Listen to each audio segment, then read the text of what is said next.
ऐसी अक्षरे ऑडिओ अंक. कथा ओझ. लेखन प्रकाश नारायण संत. निवेदन महेश सुभेदार.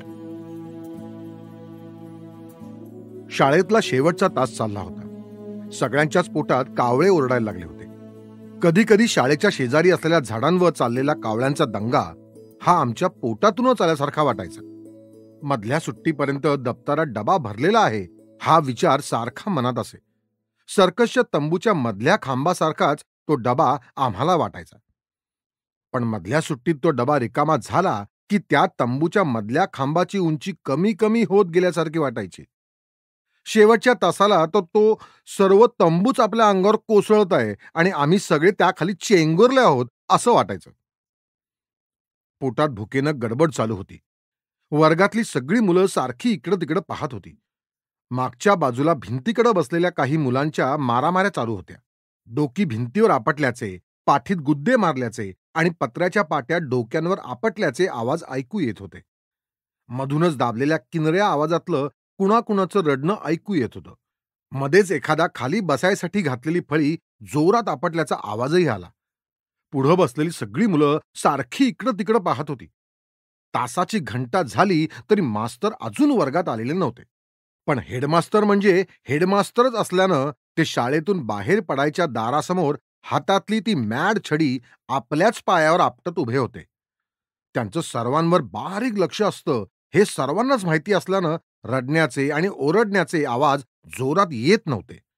माझ्या शेजारी बसलेला कणबर्गी गंग्या मला हळूच म्हणाला, शिवाजी महाराज आपल्या वर्गात असते तर त्यासनी या वर्गातून अजाबात पळून जाता आलं नसतं. फाटकात मास्तरांनी अलगद घावलं असतं. लय चिंगाट आहेत मास्तर. गंग्या म्हणत होता ते बरोबरच होतं. पण मग महाराजांनी पळून जाण्यासाठी मिठाईचे पेटारे मागवले असते आणि पळून जाण्याआधी आम्हाला भरपूर मिठाई खायला मिळाली असती. माझ्या डोळ्यासमोर मिठाईनं भरलेले पेटारे येत होते. मी तसाच वाकून हातातल्या पाठीवर छाती टेकून बसून राहिलो. छातीवर आणि पोटावर मजेदार दाब यायला लागला आणि त्यामुळं एकदम छान वाटायला लागलं आणि मला एकदम त्या मांजराच्या पिल्लाची आठवण यायला लागली. कालच सकाळी आमच्या बागेतून मांजराच्या पिल्लाचा बारीक आवाज यायला लागला. सुमीनं आणि मी 19 तास शोध घेतल्यानंतर मांजराचं एक पिल्लू एका कुंडीतच बसलेलं दिसलं. आम्ही जवळ जाताच ते उठून उभं राहिलं आणि त्यानं आपली शेपटी सरळ केली. किती सुंदर होतं ते, पिवळ्या रंगाचं, पण डाव्या डोळ्याभोवती चष्मा लावल्यासारखा काळाभोर डाग होता.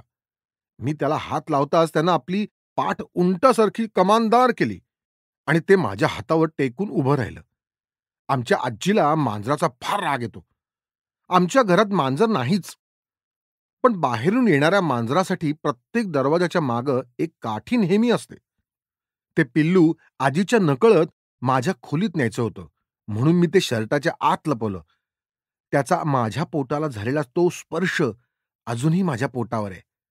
जिना चढत असताना त्यानं खुश होऊन बारीक आवाज काढला. स्वयंपाकघरात बाबूराव डब्यात धान्य भरत होता. तो एकदम म्हणाला, आजी, मांजराच्या पिल्लाचा आवाज आला, थांबा.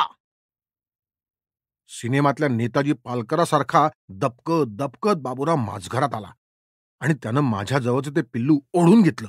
मग सायकलवरून जाऊन तो ते कुठेतरी लांब सोडून आला. दिवसभर मला त्या पिल्लाचा आवाज ऐकू येत होता. पोटाला त्याचा झालेला तो स्पर्श आठवत होता. मला बाबूरावचा इतका राग आला होता ना की पुढच्या जन्मी त्यानं मांजर होऊनच आमच्या घरी यायला पाहिजे असं मी त्याला म्हणालो. तेव्हा तो एकदम जोरानं हसून म्हणाला, म्याव. संध्याकाळी आमच्या घरासमोर खेळत असताना 3-4 तरी मांजरं रस्त्यावरून गेली असतील. त्यातली कुणीतरी नक्कीच त्या पिल्लाची आई असणार आणि त्याला हुडकत असणार. रात्री मला झोपच येईना. मग सारखी आईची आठवण यायला लागली आणि रडायला यायला लागलं. पण मी आजीला काहीतरी सांगितलं नाही. आजीनं आपलं मांजराचं पुराण सुरूच केलं. लंप्या, तू त्या पिल्लाचं मुळीच जीवाला लावून घेऊ नकोस. ती मांजरं म्हणजे सगळी अगदी अप्पलपोटी असतात. अगदी समोरच्या वंटमुरीकर देसाईच्या बोक्यासारखी. तो त्यांचा आदर्श पुरुषच म्हणायला हवा मेला. म्हणजे काय कुणास ठाऊक, पण आमच्या घरासमोर वंटमुरीकर देसाईंचा मोठाच्या मोठा वाडा आहे. त्यांचा गवताच्या रंगाचा आणि किलवर एक्क्यासारख्या तोंडाचा एक मोठा बोका आहे. तो नेहमी कुठंतरी उंचावर बसलेला असतो. त्याच्याकडं पाहिलं तरी त्याचे डोळे मिटलेले असतात. पण बेट्याचं सगळीकडे लक्ष असतं. गल्लीतल्या कोणत्याही दोन बायका भेटल्या की त्याच्या बोलण्यात वंटमुरीकर देसाईंच्या बोक्यानं काहीतरी पाडलं किंवा काही खाल्लं, काही फोडलं, असं काहीतरी असतंच. आजोबा म्हणतातच की तो साक्षात भगवानाचा अद्याप काही नसलेला मार्जार अवतार असला पाहिजे. नाहीतर त्याला असं एकाच वेळी अनेक ठिकाणी जाता आलं नसतं. गावातले लोक त्याला वंटमुरीकर देसाई यांचा बोका असं लांबलचक नावानं ओळखतात. पण आजोबा त्याला मार्जार पुंगव असं म्हणतात. तर हे मार्जार पुंगवराव घराघरातलं दूध, लोणी तर पळवतातच, पण कोंबड्यांची पिल्लं, गल्लीतल्या इतर मांजरांची पिल्लं सुद्धा तो खातो असं सगळे म्हणतात. शाळेतली सगळी पोरं त्याला येता जाता दगड मारत असतात. पण त्याला आत्तापर्यंत एकही दगड लागलेला नाही. उलट तो देसाईंच्या कौलावर हातपाय चाटत आरामात पडून आम्हाला सर्वांना हसत असावा असं वाटतं. आमच्या आजीचा त्याच्यावर भयंकर राग आहे. ती तर म्हणते, वंटमुरीकर देसाई एवढा धनाट्य पण एकदम सज्जन माणूस. रस्त्यात भेटला तर कधी डोळे वर करून पाहणार नाही. आणि त्यांचा हा बोका मेला, रस्त्यात आडवा आला तर थांबून टक लावून बघतो. मुर्दा बसायला मेल्याचा. आजोबा म्हणतात की पुंग्याला मराठी समजत नाही ते बरं आहे. नाहीतर बाया बापड्यांची आणि खुद्द त्याच्या मालकाची बोलणी ऐकून तो सुधारला असता आणि भुकेनं हाल हाल करून मेला असता.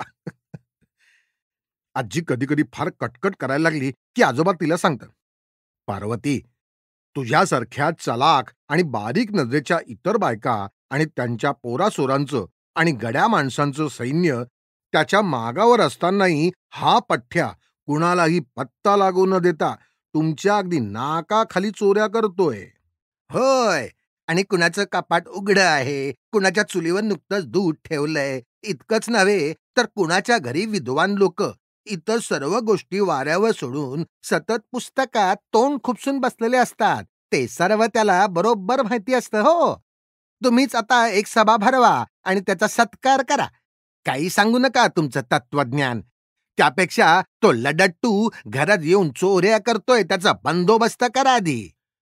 एकदा वंटमुरीकर देसाईच आजोबांना सांगत होते की त्यांच्या घराण्यातला एक व्यसनी पूर्वजच या बोक्याच्या रूपानं परत घरात वास्तव्यास आला आहे. गावातल्या लोकांच्या घरात तर चोऱ्या करतोच रांडीचा, पण आपल्या स्वतःच्या घरात काही उघडं ठेवू देईना. काय दिसलं की खाल्लंच यानं. ते आमचे एक पूर्वज व्यंकटराव म्हणायचे त्यांना, असं सर्वच खाऊन कर्ज करून मेले ते सोडा, तर आता आणि हे आमच्याकडे वास्तव्याला. मी सगळ्यांना सांगून सोडतोय की काय हयगय करायची नाही, सरळ ठोका त्याला. तुमची काशी यात्रेची सोय गोय मी करतो आणि एक शेरपट 11 रुपये बक्षीस घ्या म्हणे. आपल्याच घरावर बसून राहणाऱ्या त्या पूर्वजाची मला भीतीच वाटायला लागली. असा हा व्यंकटराव कौलावर असताना त्या छोट्याशा पिल्लाचं काय होणार या विचारानं मला झोपच येईना. घराघरातल्या चलाख बायकांनी नीट लावलेल्या कपाटांची दारं उघडून चोऱ्या करणारा हा बोका त्या पिल्ल्याला लगेच हुडकून काढेल. सकाळी ते पिल्लू मी माझ्या शर्टाखाली पोटाशी धरलं होतं. त्याच्या मऊ केसांचा उबदार आणि छोट्याशा यंत्रासारखा गुरगुरणारा एक ठसाच माझ्या पोटावर उमटल्यासारखा वाटत होता. पोटावरून कितीदा हात फिरवला तरी तो ठसा नाहीसा होत नव्हता. इकडं आजीच्या घरी यायच्या वेळी मी खूप रडलो होतो. तेव्हा आईनं माझ्या उघड्या पाठीवरनं हात फिरवला होता. त्याचा ठसाही अजूनही माझ्या पाठीवर तसाच आहे असं वाटतं. तो कुणालाही दिसणार नाही, पण माझं मलाच माहिती आहे की तो अजूनही जशाच्या तसाच तिथं आहे. मला सारखी आईची आठवण यायला लागली. का तिने मला असं त्या मांजराच्या पिल्ल्यासारखं एकट्यालाच इकडे आणून सोडलं? व्यंकटरावांसारख्या गावातल्या आणखी काही पूर्वजांचं माझ्यावर लक्ष असेल का? मी अंथरुणातच उठून बसलो तेव्हा मग आजीनं आजोबांना उठवलं आणि मग दोघांनी मिळून काय काय सांगून मला झोपायला लावलं. एवढ्यात गावडे मास्तर आमच्या वर्गावर आले. आल्या आल्या त्यांनी एक कविता शिकवायला सुरुवात केली. खरं तर मला भूकच भूक लागली होती. माझ्या डोळ्यासमोर ते आमचं मॅड स्वयंपाकघर, पितळेच्या गरगर फिरणाऱ्या फुल्या असलेला तो त्याहीपेक्षा मॅड पाट आणि त्याच्यासमोर ठेवलेलं ते लहानसं ताट दिसत होतं.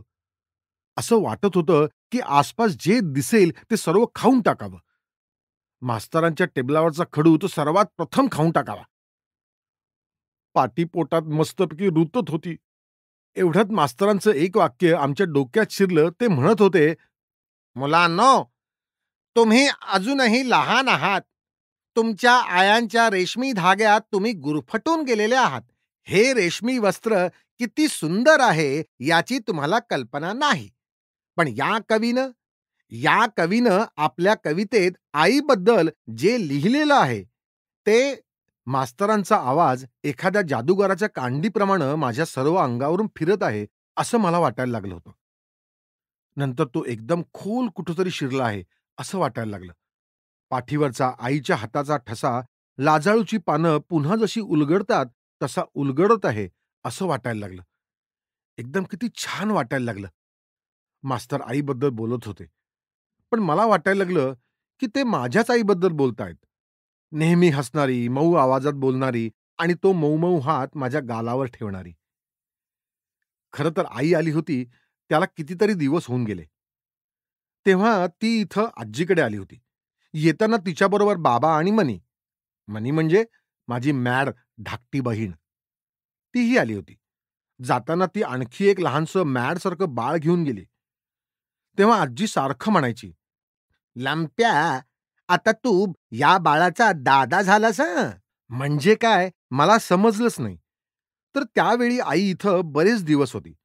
पण माझ्याशी नेहमीप्रमाणे बोलायला, खेळायला तिला वेळच नसायचा. पाहावं तेव्हा त्या बिट्ट्या बाळाला घेऊन बसलेली असायची ती. किंवा मनीची काही ना काहीतरी मॅडसारखी तयारी करत असायची. दिवसातून 19 वेळा तिची वेणी घालायची. कधी-कधी त्या वेण्या मनीच्या डोक्याच्या मागं डोक्याला 2 बोटच असल्यासारख्या उभ्या असायच्या. त्यांच्यावर चापटी मारली की त्या थोडा वेळ मानेवर जायच्या. पण परत थोड्या वेळानं पुन्हा आडव्या आहेतच. मनीला मॅडसारखं ते काही समजायचंच नाही. कारण तिला त्या दिसायच्याच नाहीत. पण प्रत्येक खेपेला तिला चापटी मारली की ती मला चिमटा काढायची. मनीनं काढलेला चिमटा म्हणजे चिमटा नसतोच बरं का. नुसतं कुचकुचल्यासारखं असं वाटायचं. तिनं तसे चिमटे सारखे-सारखे काढावेत असं मला मॅडसारखं वाटायचं. कारण प्रत्येक खेपेला चिमटा काढताना मनी हसायची. दुधाच्या कपात साखर घालून ते ढवळून झाल्यावर एक लहानसा खळगा पडतो ना, तसा एक खळगा मनीच्या गालावर हसताना पडायचा. त्या खळग्यावर आमचे घरातले सगळेच्या सगळे खुश असतात. अगदी मीही. मनीनं सारखं-सारखं हसत राहावं असं मला वाटायचं. बिट्ट्या म्हणजे माझा लहान भाऊ. ते काही त्याचं खरं नाव नाही, पण तो इतका बिटुकला आहे म्हणून मी त्याला नेहमी बिट्ट्याच म्हणतो. तर बिट्ट्या सारखा पाळण्यात झोपलेला किंवा आईच्या मांडीवर असायचा. जागा असला तर लगेच समजायचं, कारण त्याचे ते लाल चुटूक पाय आणि हात खटाखट हलत असायचे. स्टेशनवरच्या सिग्नलसारखे त्याचे हातपाय सारखे खालीवर हालायचे. मी एक दिवस आईला ते सांगितलं, तर ती म्हणाली, "अगदी बरोबर आहे रे. तू अगदी तुझ्या बाबांसारखा बोलायला लागलास बघ आणि बिट्ट्या अगदी तुझ्यासारखाच होणार बघ." मला खूप छान वाटलं. मी आईला विचारलं, "मग मनी कुणासारखी?" तेव्हा आई म्हणाली, "अरे वेडोबा, एवढं कळत नाही का तुला? ती माझ्यासारखी." म्हणजे वाटणी झाली की नाही बरोबर? आईचं बोलणं नेहमीच असं छान वाटायला लावणारं असतं. इकडे आजी आणि आजोबांकडे राहायला यायच्या आधी मी तिकडं आईकडे होतो. तेव्हा आई ही फक्त माझीच आहे, असं वाटायचं. उरलेली आई मनीची आणि इतरांची असायची. आई घरात असली की आपण एखाद्या उबदार दुलईत गुरफटून बसलेलो आहोत, असं वाटायचं. त्यातून बाहेर पडूच नये, असंही कधी-कधी वाटायचं. शिवाय माझ्या मनातले सगळेच्या सगळे विचार तिला नेमके कसे समजतात, कोण जाणे. एकदा मी आमच्या तिकडच्या शाळेच्या मॅड जिन्यावरून उतरत असताना कुणीतरी मला ढकललं आणि मी गडगडत खाली आलो. मला काही लागलं नाही असं मी म्हणत होतो. परंतु ज्यानं मला ढकललं होतं, त्याचा मला इतका राग आला होता, की अपमानामुळे मला रडायला आलं. संध्याकाळी मी शाळेतून घरी आलो, तेव्हा दारातनं आल्याबरोबर आईनं मला विचारलं, "लंपन, काय झालं रे? पाहूया तुला कुठे लागलंय?" कधी-कधी खेळता-खेळता मला भूक लागली आणि बाबांना त्रास होऊ नये म्हणून मी कोणताही आवाज न करता घरात आलो आणि त्यावेळी आई जरी न्हाणीघरात अंघोळ करत असली, तरी तिला ते समजायचं. मग दारावर टिचक्या वाजायच्या आणि तिचा आवाज यायचा, "लंप्या, तुला भूक लागली असेल. टेबलावर तुझ्यासाठी खाऊ ठेवलाय तो घे." असं आहे आमच्या आईचं. खरं सांगायचं तर आजोबा आणि आजी आईसारखेच प्रेमळ आहेत. पण आई जशी फक्त माझ्यासाठी आहे असं वाटायचं, तसं त्यांचं वाटत नाही. आजी पूजेला बसली किंवा तिच्याकडे कृष्णाबाईसारखं कोणी आलं असलं, की ती माझ्यापासून एकदम दूर गेल्यासारखी वाटते. आणि आजोबा एकदा त्यांच्या खोलीतल्या टेबलाकडे बसले, की ते आजोबा नसून दुसरेच कोणीतरी आहेत असं मला नेहमी वाटतं. माझ्याकडं कुणाचं लक्षच नाही असं वाटतं. मागं एकदा आम्ही बाबांच्या बरोबर सर्कसला गेलो होतो. तेव्हा बाबांचे ते एक मॅड मित्र त्यांना तिथे भेटले. मग मित्राशी बोलताना बाबा मला विसरून गेले. माझ्या ते लक्षातच आलं नाही. मी पिंजऱ्यातला वाघ बघत असताना बाबा मित्राबरोबर पुढे निघून गेले. शेवटी मी शेजारी पाहिलं, तेव्हा बाबांशिवाय इतर 2200 लोक तिथे होते. हरवल्यापेक्षा बाबा मला विसरले म्हणूनच मी रडत राहिलो.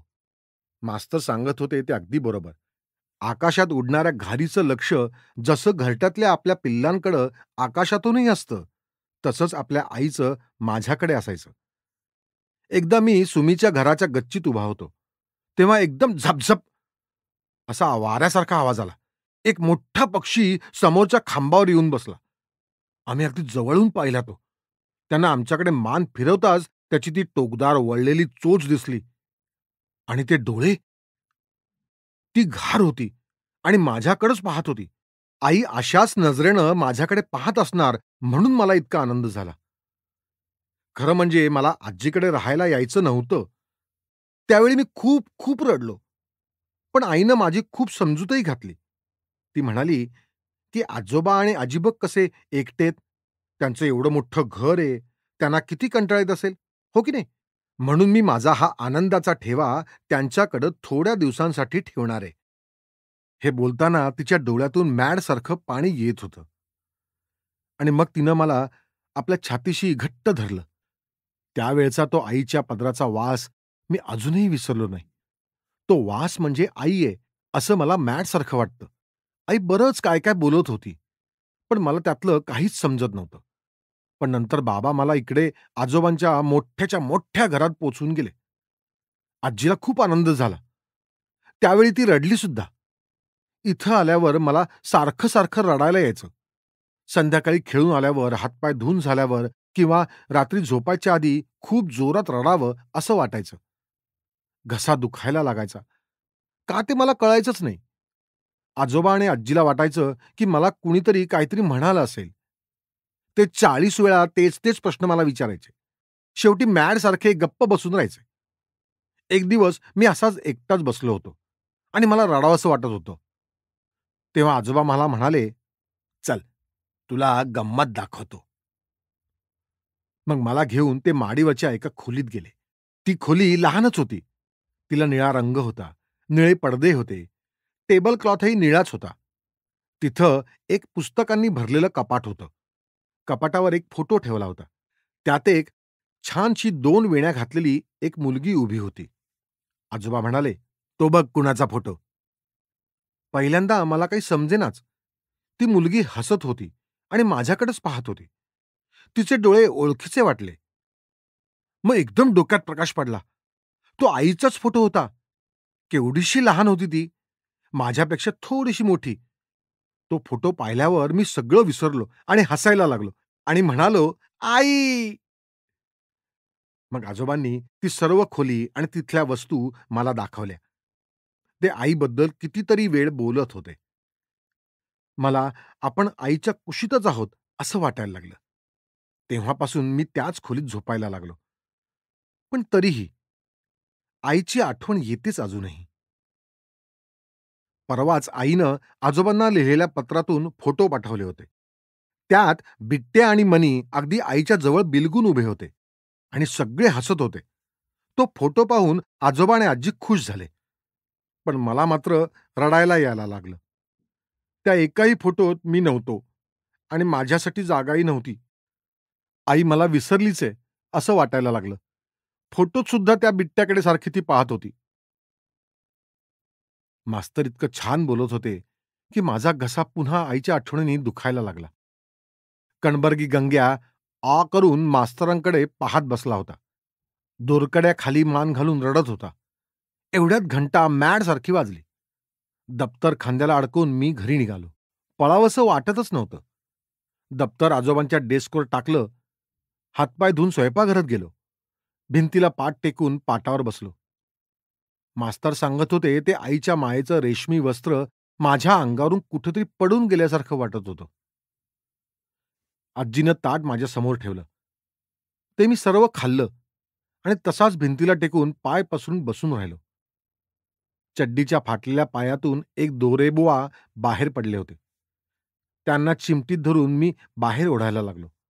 तर ते सावकाश, अजिबात त्रास न देता बाहेर यायला लागले. आजी म्हणाली, "लंप्या, सगळं सामान घरभर पसरलेले ते आधी आवरून ठेव जिथल्या तिथं. वरच्या दुर्गाच्या, म्हणजे आमच्या आईचं नाव दुर्गा आहे हं. खोलीतल्या सामानाची उलथापालथ करू नकोस आणि मला आता प्रश्नावर प्रश्न विचारत राहू नकोस.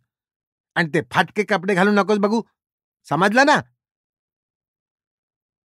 दोरेबुवा चांगले 7.5 फूट बाहेर आले होते. आणखीही बाहेर यायची त्यांची तयारी होती. मी आजीला म्हणालो, "का पण? काय हे सगळं करायचं?" तोपर्यंत आजीचं सगळं आवरून झालं होतं. ती मला म्हणाली, "विचारलास ना प्रश्न? उद्या सकाळी दुर्गा आणि तुझी भावंड सुट्टीसाठी येणार आहेत. आजच दुपारी पत्र आलं तिचं, कळलं?" मी एकदम उठून नीट बसलो. आई येणार? माझी आई? मला खूप आनंद झाला. आईच्या पत्रातून माझ्यासाठीही पत्र असायचं म्हणून मी विचारलं, "मग माझं पत्र कुठं आहे?" पण आईच्या त्या पत्रात माझ्यासाठी पत्रच नव्हतं. आईबरोबर माझी भावंड पण येणार. डोक्यामागं वेण्या उभ्या असलेली मनी आणि डोळ्यात काजळच काजळ घातलेला बिट्ट्या. फोटोत अगदी ऐटीत आईला खेटून बसलेले आणि एकमेकांकडे बघून हसत असणारे, मला विसरून गेलेले. एवढ्यात आजोबा बाहेरून आले आणि त्यांची गडबड सुरू झाली. ते मला म्हणाले, "लंप्या, आधी धावत बसवण्णाच्या घरी जा आणि त्याची धमणी सांगून ये." आईला टांग्यापेक्षा बसवण्णाच्या धमणीतून यायला फार आवडतं. मलाही. बसवण्णाची धमणी सुद्धा मस्त आहे. पांढरे शुभ्र 2 बैल, धमणीची शेंदुरी रंगाची चाकं, पांढरा टप आणि धमणीच्या बाजूला ठोकलेले पितळेचे चकचकीत पत्रे. आज चारी बाजूंना गाद्या असलेली बाकं आणि मेन कापडाचे पडदे असलेल्या खिडक्या. या बंद खोलीसारख्या धमनीतून जाताना छान वाटायचं. आई म्हणते, सगळं एकदम खूप जवळ आल्यासारखं वाटतं. स्टेशनवरून येताना आजोबा, आई, मी आणि आम्ही सर्व त्या बंद खोलीतून धमनीच्या चाकांखाली रस्त्यावरचं वाळूचं पीठ करत येणार म्हणून मी खुश होऊन बसवण्णाला सांगून आलो. मग घरात सर्व सामान लावालावीचा कार्यक्रम सुरू झाला. आजोबांना असल्या गोष्टीची फार आवड. रात्री मला झोप लागेपर्यंत सामान ओढण्याचे आणि ठेवण्याचे आवाज घरात कुठं ना कुठंतरी येत होते. सकाळी स्टेशनवर गेलो तेव्हा गाडी यायची होती. आजोबा स्टेशन मास्तरांशी बोलत उभे राहिले. स्टेशन समोरून निघालेले रूळ चंदेरी तारांसारखे चमकत दूर कुठेतरी जाऊन नाहीसे झाले होते. त्या पलीकडे काही दिसतच नव्हतं. रुळांकडे पाहत पुढे चालता चालता एकदम पायाखालची फरशी संपली आणि जमीन सुरू झाली. यापुढं सर्वच झाडच झाडं होती आणि त्यामागं एक डोंगर उभा होता. हा डोंगर मी घराच्या गच्चीतून नेहमी पाहत होतो. पण तेव्हा सुंदर दिसणारा हा तो डोंगर आता एकदम कसा तरीच दिसत होता. मी एकदम थांबलो. मागे वळून पाहिलं तर आजोबा खूप मागे राहिले होते. तो पलीकडचा डोंगर आणि आजोबा उभे होते ते स्टेशन, यामध्ये मी फक्त एकटाच होतो. मी एकदम आजोबांच्या दिशेनं पळत सुटलो. जरा वेळानं दूर अंतरावर नाहीशा झालेल्या रुळांच्या टोकांवर एक काळा ठिपका दिसायला लागला आणि त्याच्यावर एक शिसपेननं रेघेसारखी बारीक रेघ. स्टेशनवर 2 घंटा वाजल्या. कुठून तरी बसवण्णा एकदम आला आणि म्हणाला, "रावसाहेब, गाडी येऊच लागली बघा." माझ्या छातीत धडधडायला लागलं. आई येणार. तो काळा ठिपका हळूहळू मोठा व्हायला लागला. इंजिनाचाही मधून मधून आवाज यायला लागला. छिसक छिसक छिसक छिसक छिसक छिसक. तो आवाज मोठा होत होत आकाशा एवढा झाला. स्टेशनात शिरणारं इंजिन आमच्या सगळ्यांच्या छातीवरूनच जाणार असं वाटायला लागलं. आणि एवढ्यात ते आमच्या पायांना हादरे देत आमच्या समोरून पुढे गेलं. मग किंचाळल्यासारखं 19 आवाज होऊन गाडीचा वेग कमी झाला. समोरून जाणाऱ्या एका डब्याच्या खिडकीत एकदम आई दिसली. ती खिडकीतून हात बाहेर काढून जोरजोरात हात हलवत होती आणि म्हणत होती, "लंपन, इकडे, इकडे!" बसवण्णा, मी आणि आजोबा त्या डब्यामागून पळत सुटलो. मग गाडी थांबली. खिडकीतून आई हसून आमच्याकडे पाहत होती. तिच्या शेजारी मनी उभी होती. पण ती सरळ वेणीवाली नव्हती, तर छानसे केस कापलेली होती. आईच्या अगदी जवळ आईला बिलगून बिट्ट्या बसला होता. काजळानं बरबटलेला वगैरे नव्हता, तर चांगला छानसा भांग पाडलेला आणि बाबा सूट घातलेला असा होता. दोघंही एकदम चित्रातल्या मुलांसारखे दिसत होते. खरं तर मला गाडी थांबल्याबरोबर वर डब्यात चढून बिट्ट्याला हातात घ्यायचं होतं. मनीचा दंड पकडायचा होता. पण ती दोघंही एकदम इतकी बदललेली होती, की मी आजोबांच्या कोटाला धरून त्यांच्याच मागे उभं राहिलो. बसवण्णानं सर्व सामान खाली उतरवून घेतलं. मनीला उतरून घेण्यासाठी आजोबांनी हात पुढे केले. तेव्हा मनी अगदी ऐटीत म्हणाली, "आजोबा, मला उतरायला येतं." मग ती हळूच आपणहून उतरली. तोवर डब्याभोवती स्टेशन मास्तर आणि आजोबांचे इतर ओळखीचे लोक जमले होते. त्यांनी मनीला शाबासकी दिली. मग आजोबांनी बिट्ट्याला हातात घेतलं. तो सारखा कुरकुरत होता. आमच्याकडं कुणाकडेही सरळ न पाहता सारखं तोंड फिरवीत होता. तेवढ्यात आई उतरली. तिनं आपलं सर्व सामान तपासून घेतलं आणि मग ती एकदम वळली आणि माझ्याकडे पाहून हसली आणि म्हणाली, "लंपन." पण ती पुढे काही बोलायच्या आतच स्टेशन मास्तर तिच्याशी काहीतरी बोलले. मग तिचं आजोबांशी बोलणं सुरू झालं. स्टेशन बाहेर उभी असलेली धमणी पाहून आई एकदम आनंदानं लहान मुलीसारखी म्हणाली, "अय्या, बसवण्णाची धमणी आपल्यासाठी." मग ती लगेच म्हणाली, "मने, बिट्ट्या, ती बघा काय गंमत आहे." मनी आईच्या शेजारी जाऊन उभी राहिली. मग आई मनीशीच धमणीबद्दल बोलत राहिली. बसवण्णानं धमणीचं दार उघडलं आणि आम्ही धमणीत बसायला लागलो. आईबरोबर आणखी 2 बायका कुठं कुठं जाण्यासाठी आल्या होत्या. त्या आणि त्यांचं मॅड सामान धमनीत ठेवल्यावर मला बसायला जागाच राहिली नाही. सगळे आत बसल्यावर मी एकटाच बाहेर राहिलो. तेव्हा बसवण्णानं मला पुढच्या बाजूला एक पेटी असते तिच्यावर बसवलं आणि धमनी सुरू झाली. घरी आलो. तेव्हा आमच्या घराच्या फाटकात आईच्या आणि आजीच्या 25-25 मैत्रिणी तरी वाट पाहत उभ्या होत्या. त्या गर्दीत आई दिसेनाशी झाली. त्या बायकांचा इतका दंगा सुरू झाला, की त्यापेक्षा आमच्या शाळेतली मधली सुट्टीच बरी. मी नुसता घरभर फिरत होतो. आमच्याशी बोलायलाही कुणाला वेळच नव्हता. रस्त्याच्या पलीकडच्या हेरवाडकर मामींच्या अंगणात आणखीन काही बायका जमल्या होत्या. त्या बायकात एकच पुरुष दिसला म्हणून मी नीट पाहिलं तर तो बाबूरावच होता. त्याच्याजवळ मनी उभी होती आणि एक इंग्रजी कविता हातवारे वगैरे करून अगदी ऐटीत म्हणत होती. त्या सर्व बायका तिच्याकडे अगदी टक लावून कौतुकानं बघत होत्या. सकाळपासून सुमी कुठेच दिसत नव्हती. म्हणून मी सुमीच्या घरी गेलो. सोप्यातच सुमीच्या आजी उंबऱ्यावर बसल्या होत्या. आजोबा त्यांच्या त्या मॅड तक्क्याला टेकून बसले होते. ते दोघेही झोपाळ्याकडे टक लावून पाहत होते. झोपाळ्यावर सुमी बिट्ट्याला घेऊन बसली होती आणि तो जोरजोरात हातवारे करत खिंदळत होता. मला दारात पाहताच सुमीनं आपलं नाक उडवलं आणि ती बिट्ट्याकडे पाहायला लागली. मला असं वाटायला लागलं की हे सगळे लोक माझ्यापासून आगगाडीच्या रुळासारखे दूर दूर जात आहेत आणि ते परत कधीच येणार नाहीत. माझा घसा दुखायला लागला. मी तिथून सरळ आमच्या घरी माझ्या खोलीत गेलो. खोलीत आईनं आणलेलं सर्व सामान पसरून पडलेलं होतं. ते पाहून मला राग यायला लागला. ते सगळं फेकून द्यावं असं वाटायला लागलं होतं.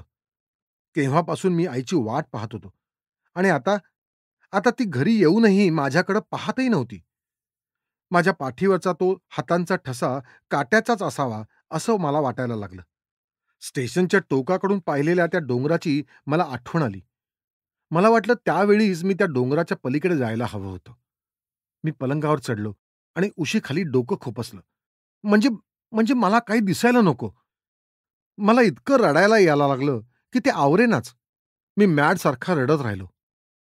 कितीतरी वेळानं मला जाग आली. तेव्हा आईचा तो मऊ हात माझ्या गालावर होता आणि ती माझ्या शेजारी बसली होती. आई म्हणाली, "मला माहितीये लंपन, तू का रुसलायस ते. सकाळपासून मी तुझ्याजवळ आले नाही, तुझ्याशी बोलले नाही, तुझ्याकडे नीट पाहिलंही नाही. होय ना? दमणीतही तू माझ्या शेजारी नव्हतास आणि घरी आल्यावर या बायकांची गर्दी. आता या सगळ्या गेल्या आणि मग मी आले. हो की नाही? बघ बघू माझ्याकडे. बघ बघू." तिनं हळूच माझ्या डोक्यावरच्या उशा काढल्या आणि माझं डोकं आपल्या छातीशी धरलं. आईच्या पदराच्या त्या वासानं मला सगळं विसरल्यासारखं झालं. एवढ्यात बाबूरावानं बिट्ट्याला आणून सोडलं. तो एकदम माझ्या पोटावर बसला आणि त्यानं माझे कानच पकडले. तो माझ्या पोटावर बसून दंगा करत असतानाच मनी आली आणि ती म्हणाली, "दादा, हे बघ मी तुझ्यासाठी काय गंमत आणलीये."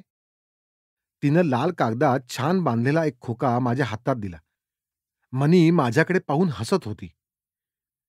ती एकदम आईच्या दुसऱ्या मांडीवर बसली आणि तिनं माझ्या गळ्याभोवती आपले ते मॅडसारखे हात टाकले. मला एकदम छान वाटायला लागलं.